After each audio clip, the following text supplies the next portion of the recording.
political. I just kind of tell it like it is. We had Trump in the White House that was very much America first. He put sanctions on China. He was a strong dollar admin, whereas the Biden administration seems to be a little bit China friendly and okay with a weaker dollar. Trump was all about cutting taxes and regulation. The difference is Biden is about stimulus and fiscal spending. And I think that is a little bit how we're going to play into the markets here. This is another way that the change plays into the markets.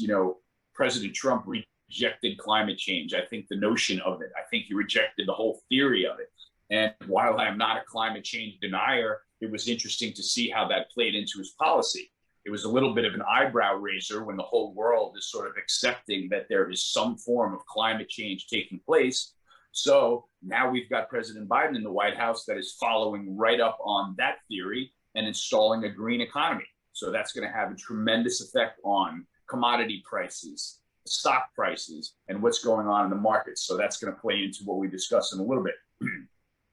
President Trump was about an industrial renaissance in this country. He loved manufacturing. He loved building. He loved construction, right? He supported all those industries, cut regulation down as much as he could so they could flourish. And here we are, with the Biden approach, and he is going on this net zero emissions by 2030 approach. And that's going to be interesting to see him implement that.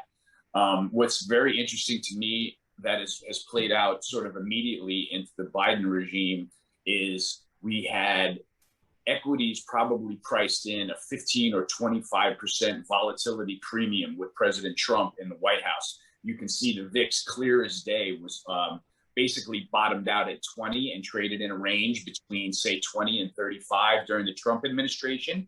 I think that plays a lot into the fact that he would wag markets from his Twitter account.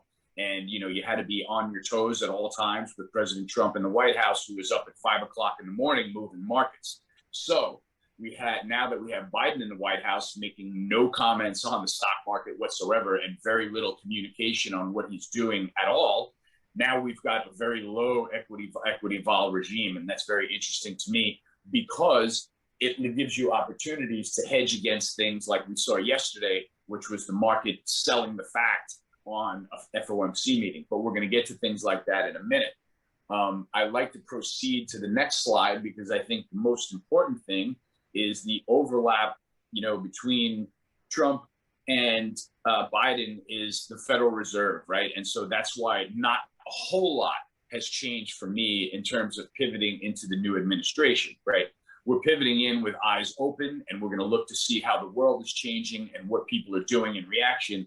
But the bottom line is that we've got Powell and Yellen at the Federal Reserve and Treasury. And I think it's very, very relevant that Janet Yellen was inserted to the Treasury as another familiar face providing stimulus and providing calm to the markets. And I think that was very much done by design because it looks like we're going to be on a very steady path in the Biden administration of stimulus to solve problems, helicopter money to help the people, and different things like that.